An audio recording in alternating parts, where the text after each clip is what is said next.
오늘의 말씀은 열왕기상 8장 29절에서 30절 말씀입니다. 주께서 전에 말씀하시기를 내 이름이 거기 있으리라 하신 곳 이 성전을 향하여 주의 눈이 주야로 보시오며 주의 종이 이곳을 향하여 비는 기도를 들으시옵소서.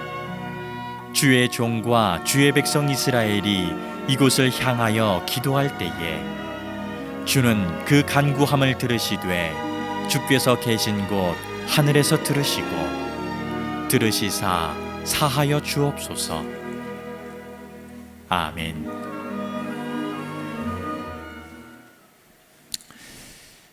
지금 우리 시대와 마찬가지로 조선 시대에도 크고 작은 소송들이 많이 있었답니다.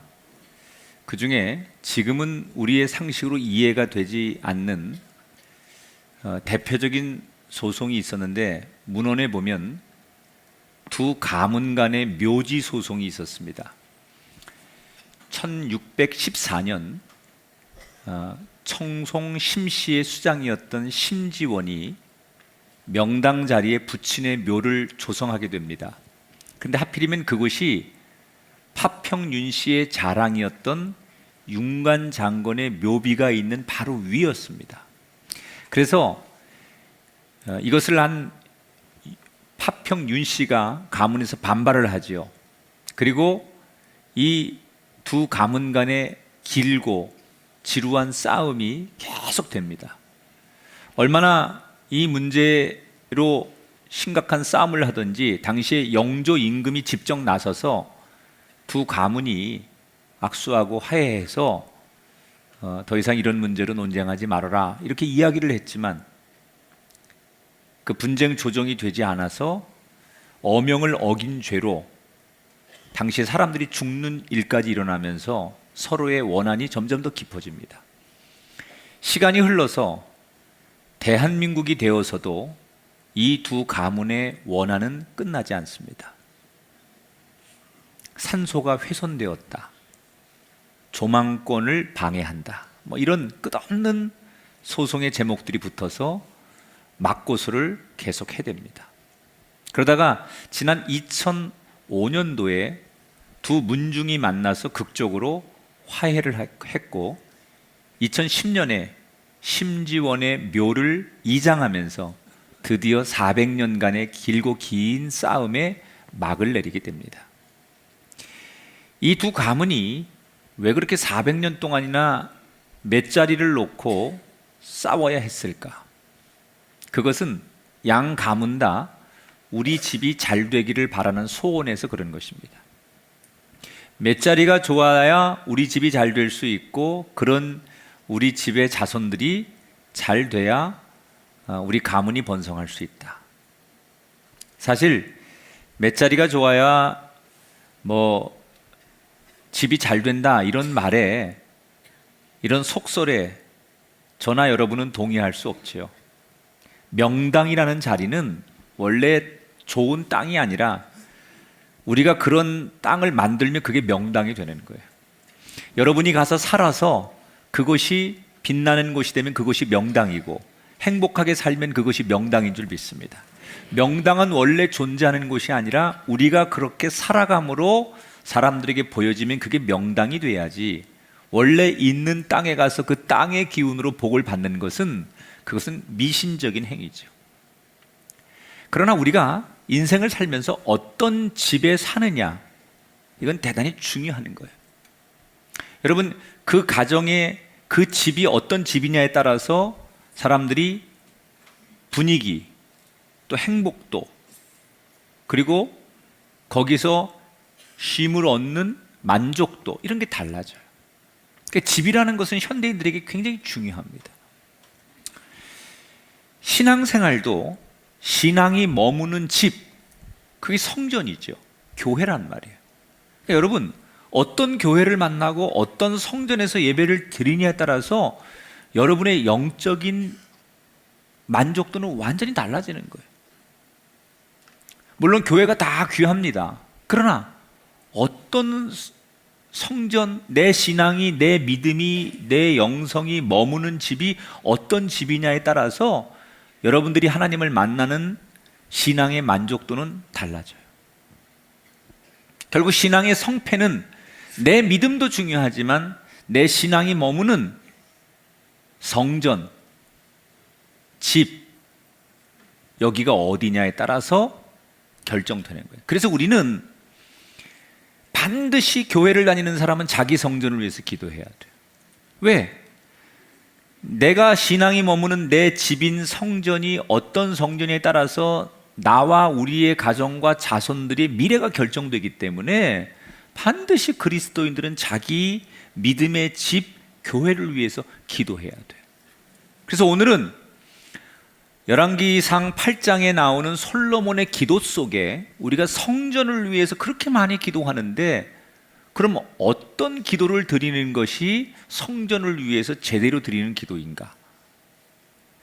자, 많은 분이 아시는 대로 이 솔로몬은 이스라엘의 세 번째 통일 왕국이죠. 통일을 한 이스라엘 왕국의 세 번째 왕입니다.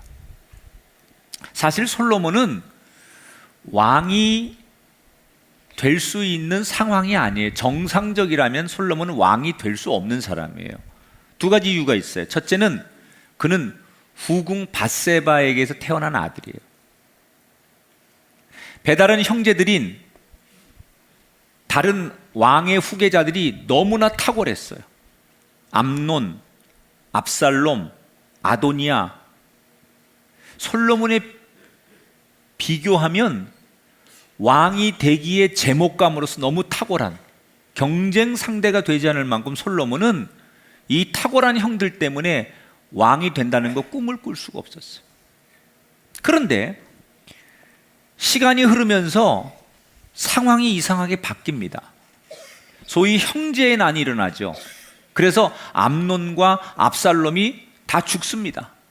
그리고 하나 아도니아가 남는데 이 아도니아도 워낙 출중하니까 많은 신하들이 다윗의 뒤를 이어서 이 남은 아들 가운데 아도니아가 자연스럽게 왕이 될 것이다. 그래서 많은 사람들이 아도니아를 따라다닙니다.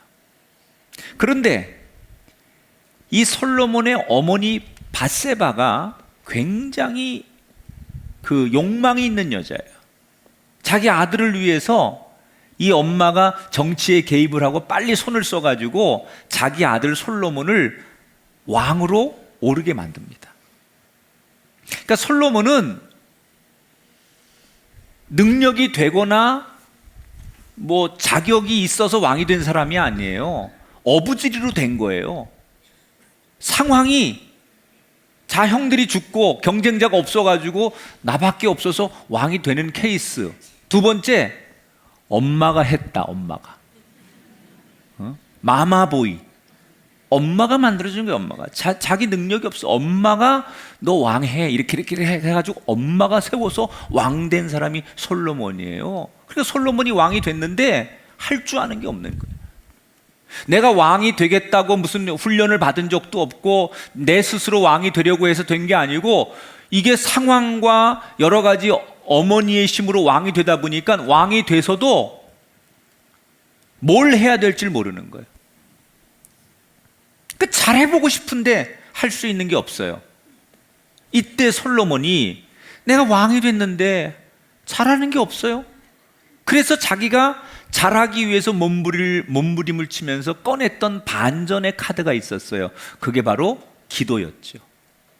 기브온 산당에 가서 왕이 되자마자 몇 날 며칠을 꼼짝도 안 하고 1000번제를 드립니다. 그러니까 하나님께서 그 여리고 여린 왕이 자기 앞에 와서 하나님만 의지하고 1000번제를 드리니까 그 솔로몬의 그 마음에 감동을 하시죠. 그래서 그에게 지혜와 부귀와 영화를 약속하시는 거예요. 솔로몬은 지혜롭게 그때부터 하나님 주신 지혜로 재판도 잘하고 적재적소의 인재를 등용해서 정치도 잘하고 그래서 내부적으로 나라를 통치를 잘하고 그리고 경제와 외교 이런 걸 잘해서 그 팔레스타인 지역에 나름대로 솔로몬은 영향력 있는 리더로 우뚝 서게 됩니다. 이제 남부로 올 게 없습니다. 그런데 이렇게 왕으로서 입지를 다 굳혀놓은 어느 날 여전히 솔로몬의 마음속에 걸리는 갈증이 하나 있었어요. 그게 뭐냐?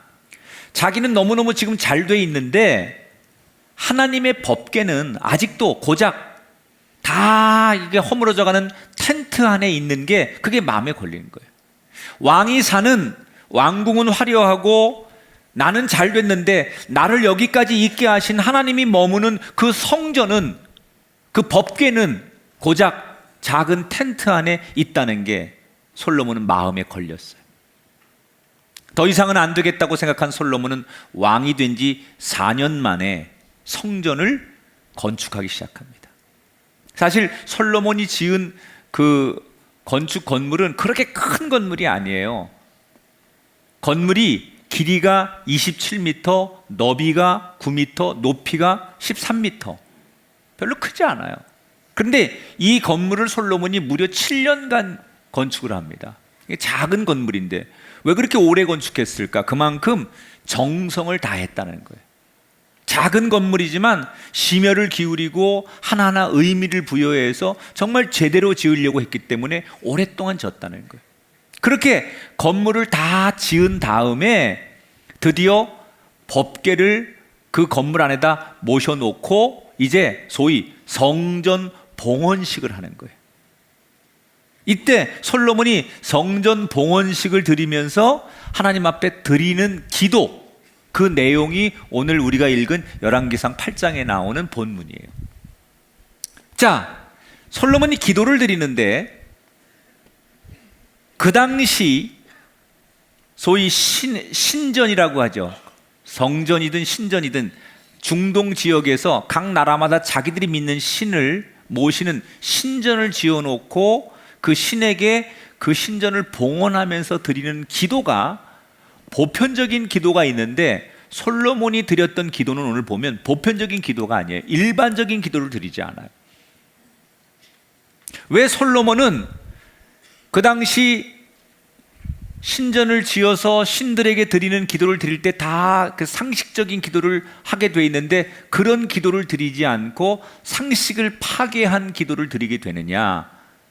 학자들은 그 이유가 솔로몬이 꿈꾸는 자기가 정말 원하는 성전은 이래야 된다라고 하는 자기 나름대로의 철학을 담았기 때문에 그런 기도를 드렸다, 이렇게 얘기를 해요. 자, 그러면 솔로몬이 성전을 놓고 하나님 앞에 뭐라고 기도했을까?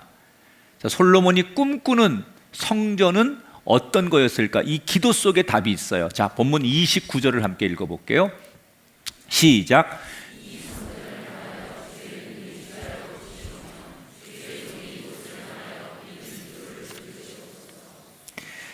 자, 솔로몬이 뭐라 하기도 하나님 이 성전을 보시고 이곳에서 드리는 기도를 들어주시옵소서.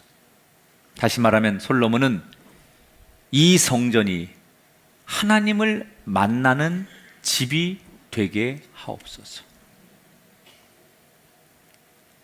사실 그 당시 중동 문헌에 보면 이렇게 기도하는 글이 거의 없어요.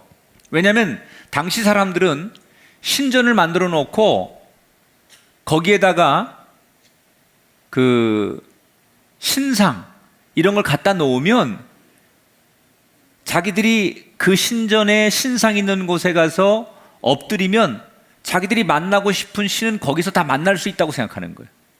그래서 여러분, 과거 사람들이 우리 주변 종교를 보면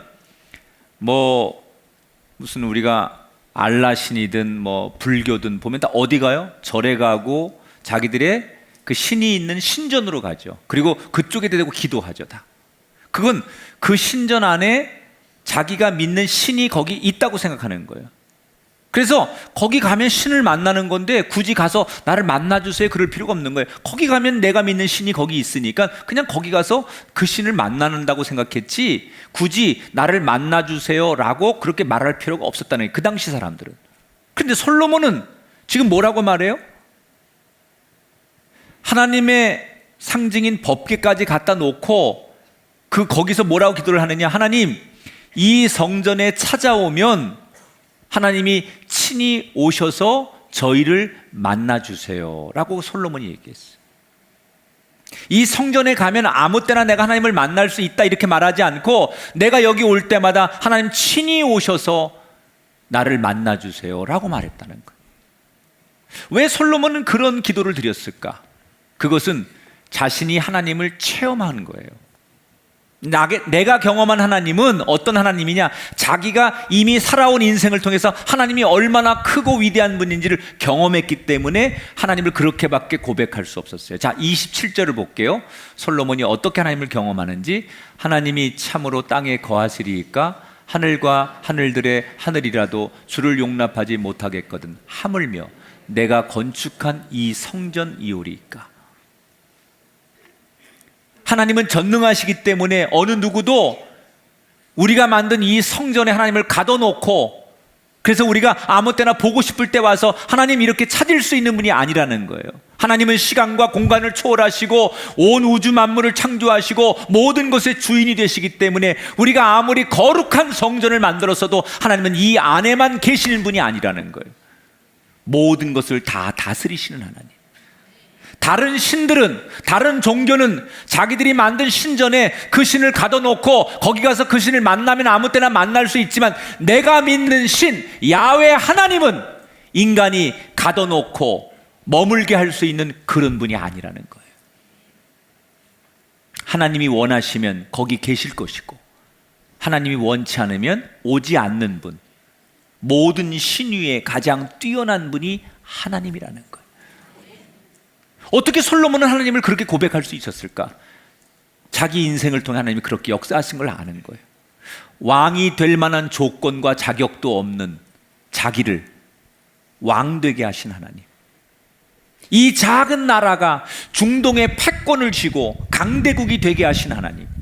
하나님이 마음만 먹으면, 하나님이 역사만 하면 모든 것을 다 하실 수 있다는, 나처럼 작고 미약하고 아무것도 아닌 사람을 하나님께서 세우시길 원하면 세울 수도 있고, 아니 세상 사람들이 부러워하는 그 위대한 사람도 하나님이 바람 불어 멈추게 하면 멈추게도 하실 수 있는 전능하신 하나님. 그분이 솔로몬이 경험한 하나님이에요. 그래서 솔로몬은 자기가 정성을 다해 지은 성전이지만 이 작은 집에 하나님을 머물게 하고 이 작은 집에 하나님을 가둬놓을 수 있는 분이 아니라는 것을 솔로몬은 이미 알고 있었다는 거예요. 그래서 이 성전을 지어놓고 나와 백성들이 여기 와서 당신을 부르거든 당신이 친히 오셔서 나를 만나 주옵소서. 여러분, 교회는 하나님을 만나는 곳이 되어야 돼요. 성전은 하나님을 만나지 않으면 성전이 아니에요. 우리가 우리 꿈의 교회를 위해 기도하고 이 성전을 위해 기도할 때 제일 먼저 드려야 될 기도가 뭐냐? 부흥하는 거, 아름답게 꾸미는 거, 건축하는 거, 그것도 중요하지만 우리가 교회를 위해 기도할 때 제일 먼저 기도해야 될 것은, 하나님 우리를 만나 주옵소서. 식당은 음식으로 맛을 내야 식당이고, 미용실은 머리를 잘해야 되는 것처럼 성전은 다른 거 필요 없어요. 하나님이 인정해서 하나님이 언제든지 기쁘게 우리를 만나주면 그게 최고의 교회예요. 지하에 있든 시골에 있든 농촌에 있든 어디에 있든 간에 그 성전이 하나님이 우리를 만나주는 성전, 예배하러 와서 찬양하고 기도하고 하나님의 이름을 부를 때마다 하나님이 친히 오셔서 만나주는 교회라면 그게 최고의 교회고 그게 최고의 성전이고, 우린 그런 성전을 위해 기도해야 된다는 거예요. 전능하신 하나님, 우리 교회는 하나님을 만나는 집이 되게 하소서. 나가 이것이 여러분에게 익숙해지면 여러분의 작은 골방이, 여러분이 일하는 책상이, 여러분이 걸어가는 삶의 자리가 주님을 만나는 또 다른 성전이 되기를 주님의 이름으로 축원합니다.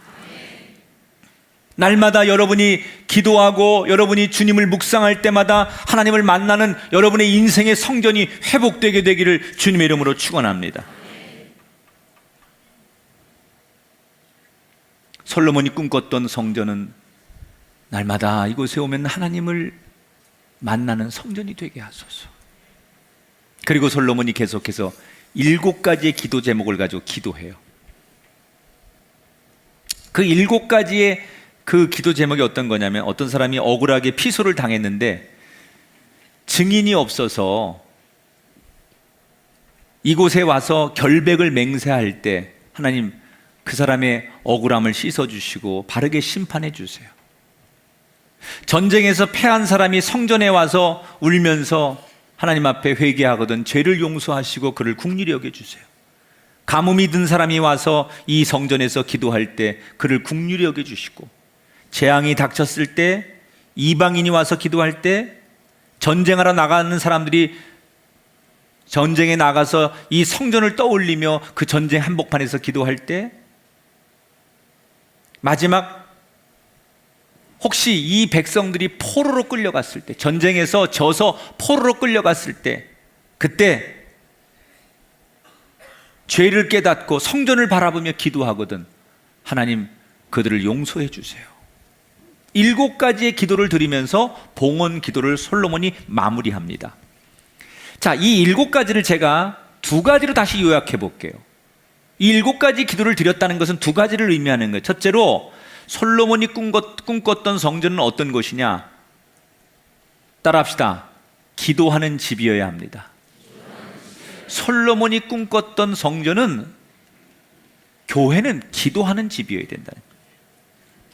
7가지의 지금 기도 제목을 아까 소개해드렸는데 이 7가지 내용이 다 뭐예요?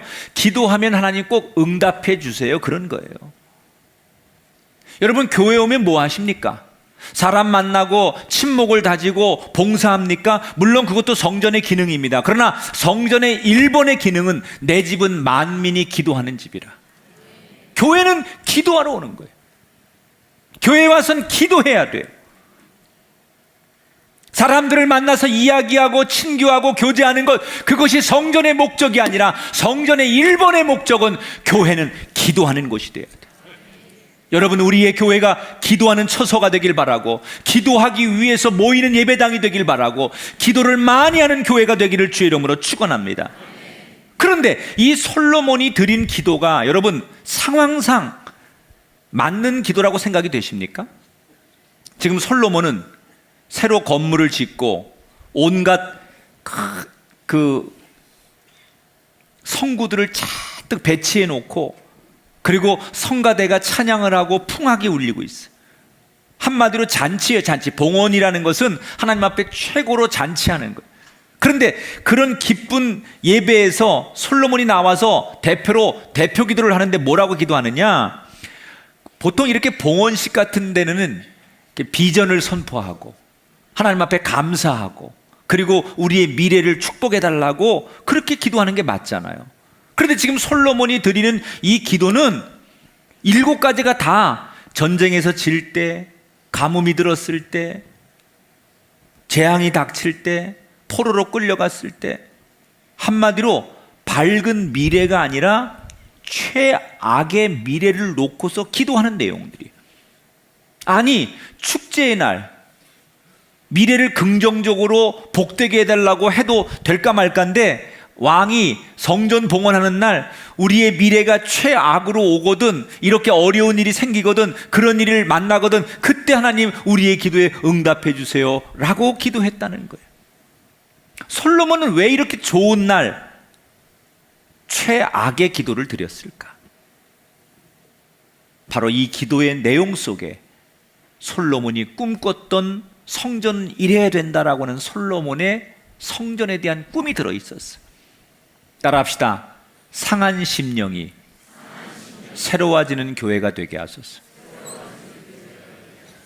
여러분, 이 7가지의 기도가 억울하게 패소를 당한 사람, 전쟁에서 패한 사람, 가뭄과 재앙을 만난 사람, 포로가 된 사람, 상처받은 이방인들, 이 사람들은 다 어떤 공통점이 있어요? 세상에서 버림받고 의지할 데 없고 힘없는 사람이고 약한 사람이고 소외당한 사람이고 상처받은 사람들을 말하는 거예요.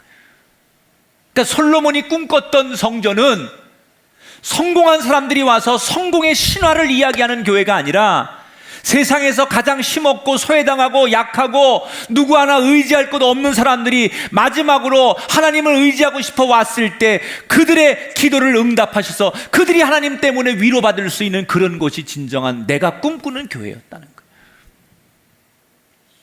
상한 심령들이, 마음 아픈 사람들이, 가장 소외당하고 외로운 사람들이 성전에 모여서 새로워지는 그런 교회가 되게 하소서. 성전이 잘나고 성공한 사람이 와서 자신의 성공담을 늘어놓는 것이 아니라 누구도 주목하지 않는, 세상 사람들 누구도 인정해주지 않는 그런 상한 심령들, 상처받은 사람들이 와서 하나님을 만나면 새로워지는 집, 그것이 솔로몬이 꿈꾸는 성전이었다는 거예요. 저에게 제일 중요한 것은 이 꿈의 교회에서 설교하는 거고 이 꿈의 교회에서 기도하는 거예요.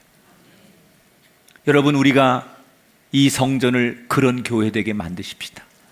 성공한 사람들만 모이는 그들만의 모임이 아니라 누구든지 이곳에 와서 하나님을 만나 새로워지도록, 세상에 의지할 것 없고 가장 약하고 가장 울분 많고 아무도 주목하지 않는 인생들이 와서 그곳에 가면 하나님을 만날 수 있고, 그곳에 가면 나 같은 인생도 두 팔 벌려 환영해 주는 곳, 그곳이 바로 꿈의 교회라는 생각을 세상 사람들이 갖도록 우리가 그런 교회 만들 수 있게 되기를 주의 이름으로 축원합니다.